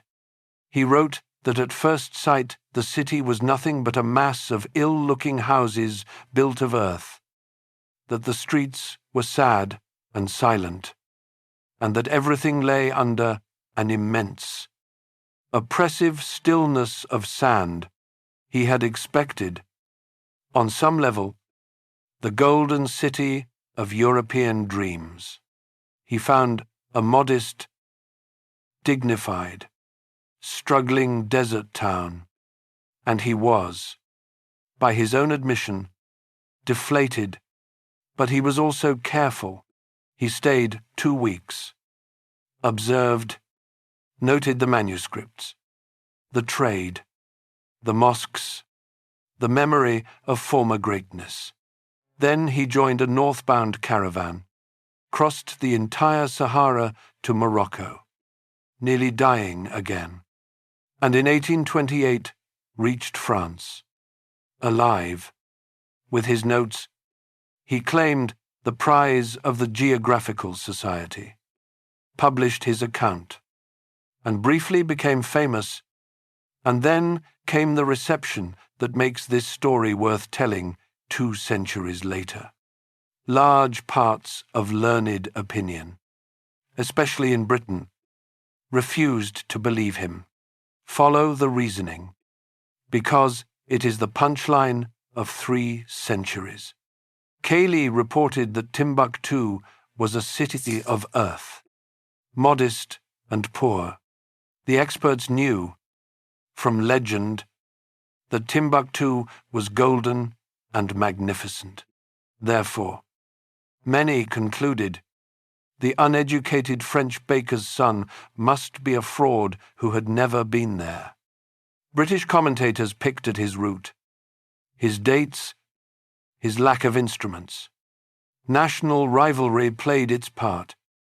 Since the prize and the glory had gone to France, the doubts persisted in some quarters for years, until later travellers, above all, the great German explorer Heinrich Barth in the 1850s, confirmed the essentials of his description. Caillié died in 1838. Still wounded by the accusations, he had gone, seen, and reported the truth, and the truth was rejected, in significant part, because it contradicted a fantasy that Europe had spent centuries constructing without the city's permission. Here is the mechanism laid bare. and it is the editorial heart of this film. The legend of golden Timbuktu had been built out of distance and desire. When the real city failed to match the legend, the conclusion drawn by many was not that the legend had been wrong, but that Africa had disappointed. The dream curdled into the sneer. Across the 19th century, Timbuktu settled into English usage as a byword for the absurdly remote, the end of the earth. And while the exact root of that expression into everyday speech is hard to trace, its direction is not. A city once mapped with a golden king was becoming a punchline, and the punchline arrived at the worst possible moment, because the era of mocking Africa from a distance was ending, and the era of taking Africa was about to begin. Chapter 12. The Colony, the Flag, and the Books that Went Underground. The sneer became a policy in less than a lifetime. In the 1880s, the powers of Europe met in Berlin and, in one of the most consequential conferences in modern history, drew lines across a map of Africa, assigning to themselves a continent most of them had never seen. The region of the Niger Bend fell inside the lines claimed by France, and in December of 1893, French colonial forces entered Timbuktu. The occupation of the city itself met little resistance, but the desert answered quickly. Within weeks, in January of 1894, a French column under Colonel Bonnier was surprised at night by Tuareg fighters and nearly wiped out, one of the worst defeats France suffered in its conquest of the region. Control was consolidated only through further fighting in 1894 and the years that followed. But the outcome was never in doubt. For the reason we learned at Tondibi 3 centuries earlier, one side had modern firepower and an industrial world behind it. The other did not. Timbuktu, which had been ruled by the Tuareg, by Mali, by Songhai, by Morocco, and by no one at all, now belonged to a republic in Europe whose citizens knew it mainly as a joke about remoteness. Colonial rule settled over the city like a long, grey afternoon, and we should resist two easy stories at once. The French did not destroy Timbuktu. They also did not restore it. The city became a minor administrative post near the edge of a vast territory called French Sudan. Schools now taught in French. The new colonial economy ran on railways and roads built toward the Atlantic coast, pulling the region's trade away from the desert for good. The final confirmation of the shift that had begun with Portuguese ships 4 centuries earlier. And the scholarly families of Timbuktu, watching foreign officials catalogue their world, made decisions that will decide the climax of this story. In the accounts that families have given to researchers and journalists in recent decades, this period is remembered as the time the books went underground. Some families tell of colonial officials, collectors, and visitors creating pressure to sell or surrender manuscripts, and of volumes leaving the region for collections abroad. Others hid their books for reasons older than the French, because secrecy, inheritance, and careful guardianship had always been part of how these libraries worked. The motives and the pressure varied from household to household, and historians caution against flattening it into a single story. What is not in doubt is the result. Manuscripts were sealed in chests, buried under courtyard floors, walled into storerooms, carried out to desert villages, and families stopped telling outsiders what they owned. To the visiting world, it began to look as if the famous manuscripts of Timbuktu were a legend, or a remnant. In truth, the city's memory had dispersed into hiding, and the habit of silence lasted generations. That is why, decades later, the world would be so astonished by what came up out of the ground. The afternoon of empire ended faster than the empires expected. In 1960, in the great wave of African independence that remade the map of the world in a single decade, French Sudan became the independent Republic of Mali, taking its name, deliberately and proudly, from the empire of Sundiata and Mansa Musa. Timbuktu was now a regional capital in a poor, landlocked, newly sovereign state, far from the centers of power in Bamako. Independence did not bring prosperity. The decades that followed brought droughts that devastated the herding economy of the north. Tensions between desert peoples and the southern government that flared into rebellion more than once. And the slow shrinking of a town that tourism alone could not sustain. But independence brought something else, something that had not existed since the fall of Songhai. A state with a motive to prove that African history was real, in 1973, with international support, Mali established a research center in Timbuktu named, with perfect justice, after Ahmed Baba, the chained scholar of Chapter 9. Its mission was to find, collect, and preserve the manuscripts. And now the habit of silence had to be reversed. One family at a time, researchers went door to door, year after year, asking elders to bring out what their grandfathers had hidden. Trust came slowly, and no one should be surprised. These were families who had spent generations learning that outsiders interested in the books meant losing the books. Yet the chests began to open. Manuscripts came back from villages, out of the ground. Some pages damaged by termites and damp, many astonishingly intact. And as the collections grew through the 80s and 90s, the scale stunned everyone. The estimates for the manuscripts of Timbuktu and its surrounding region climbed into the hundreds of thousands of documents.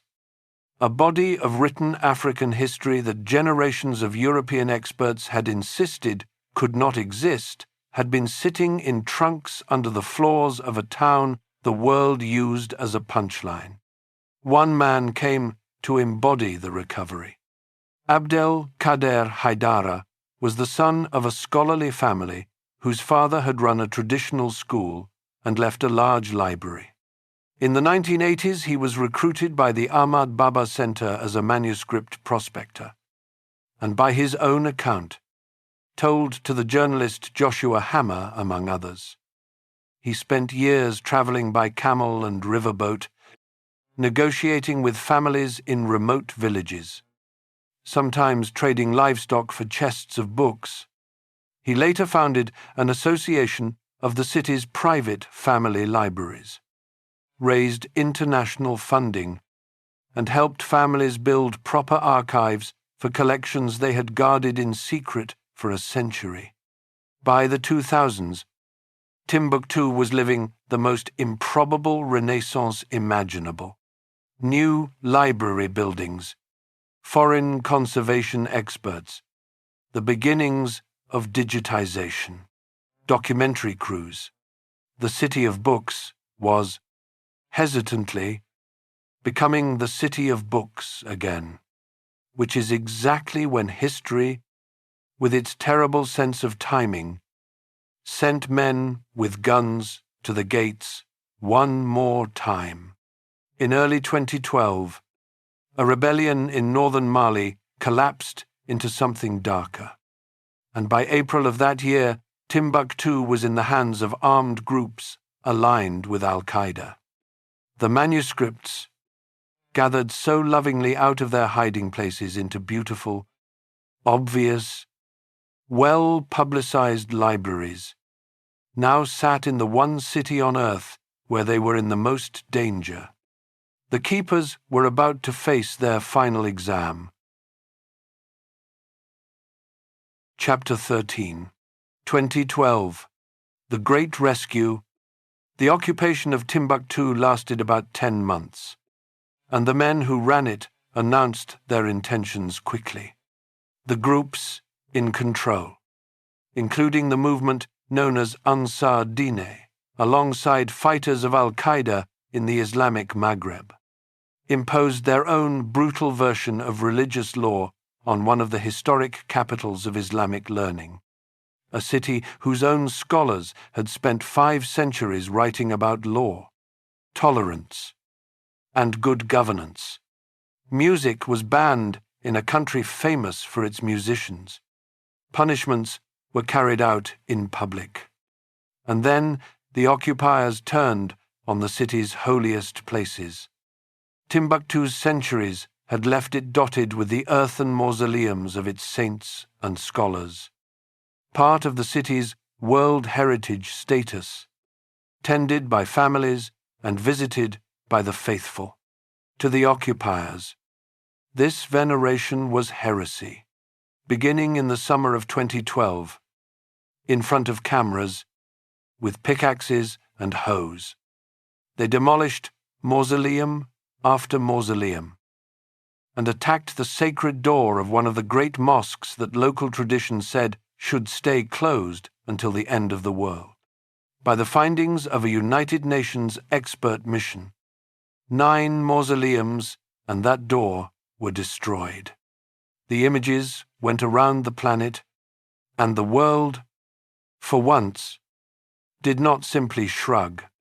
In the years that followed, the International Criminal Court in The Hague charged one of the men who directed the destruction, Ahmad al-Faqi al-Mahdi, over attacks on 10 protected buildings, and in 2016 he pleaded guilty and was sentenced to 9 years in prison.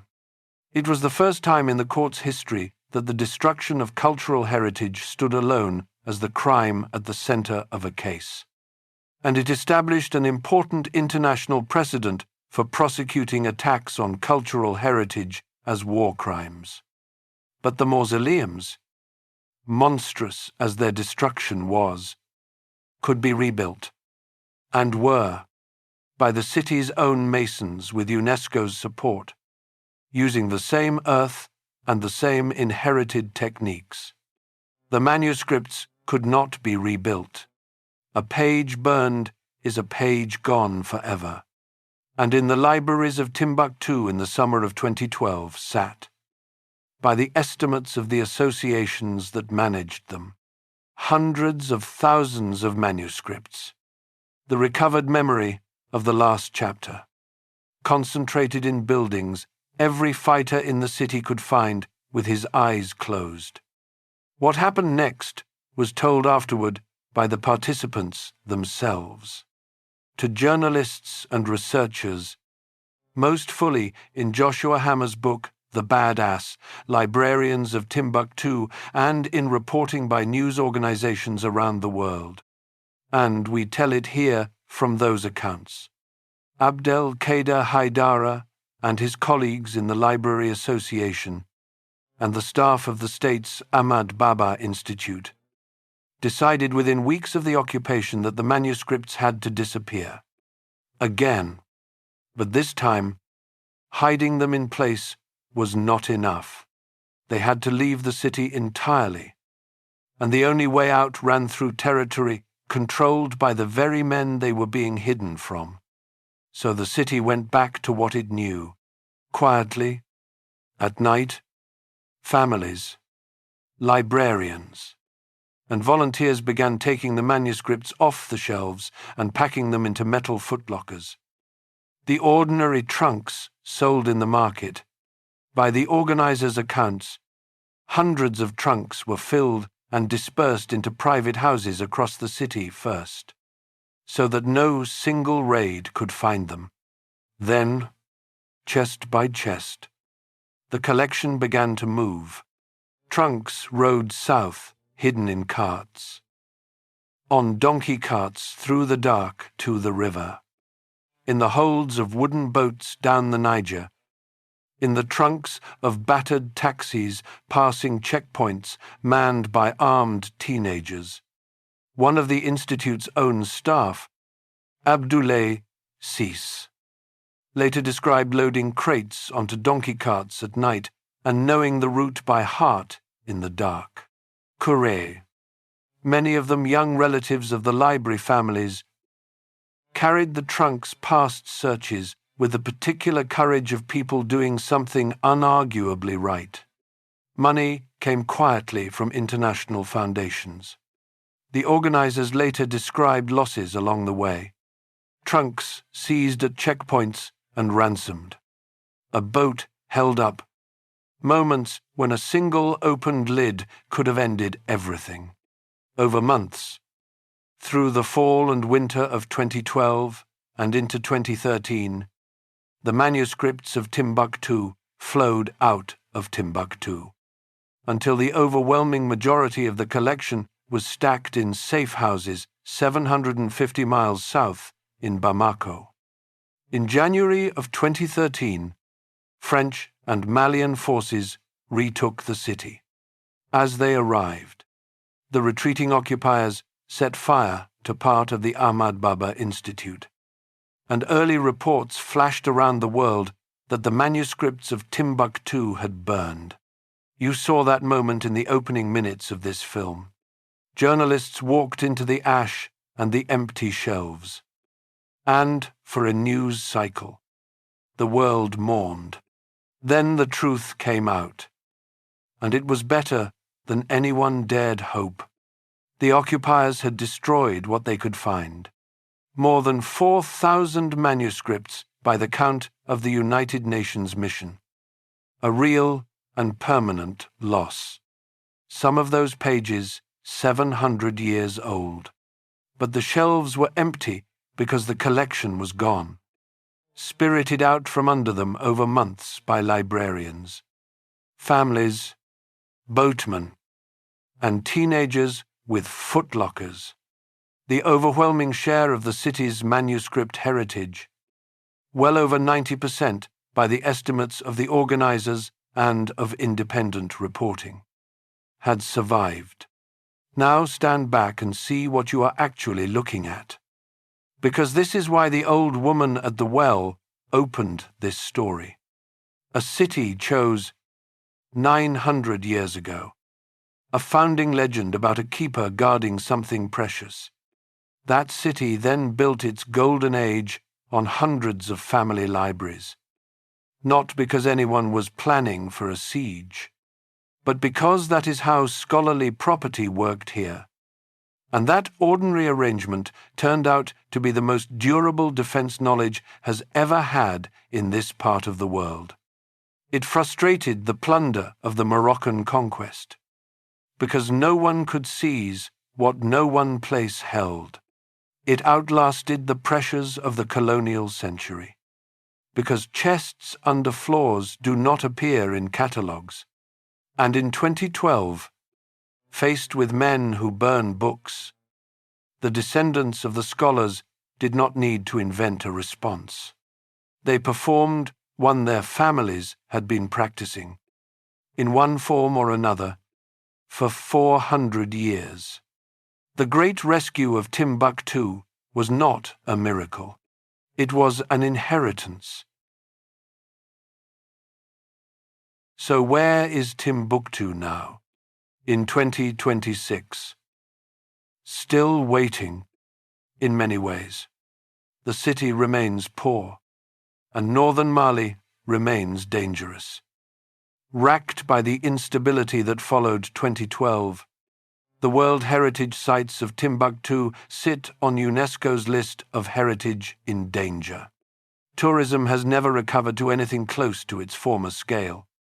Armed groups still operate in the region, and researchers who want to work with the manuscripts are sometimes afraid to make the journey.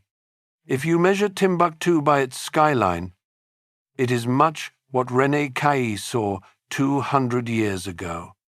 Earth, sand, and stillness. But the last few years have added a chapter this city's whole history was pointing toward. After the rescue of 2012, the manuscripts sat for over a decade in Bamako, where conservators cleaned and catalogued them, and where a new threat emerged. Quieter than fire. Humidity. The wet southern air was slowly damaging pages that had survived 7 centuries in dry desert air. So the work raced forward, and its nature matters. So let us be precise about 3 different things that often get blurred together. The state collection of the Ahmed Baba Institute, some 28,000 manuscripts, has now been almost entirely digitized, photographed page by page. Those digital files are backed up on servers in more than one location, so that no single fire, flood, or war can destroy the knowledge itself, which is not the same as the manuscripts being safe, and not the same as their being public. And publicly, tens of thousands of pages from the city's libraries can now be read online by anyone with an internet connection. The far larger private family collections, hundreds of thousands of documents, are further behind. Many photographed or backed up, but most not yet freely available. The work is nowhere near complete, but the direction is set. And in August of 2025, something happened that would have meant a great deal to Ahmad Baba. At the request of Timbuktu's own leaders and citizens, the manuscripts of the Ahmad Baba Institute came home, crates that had left the city in secret. At night, returned openly, under guard, to the city that made them. The private collections largely remain in Bamako, and their families still debate when it will be safe to follow.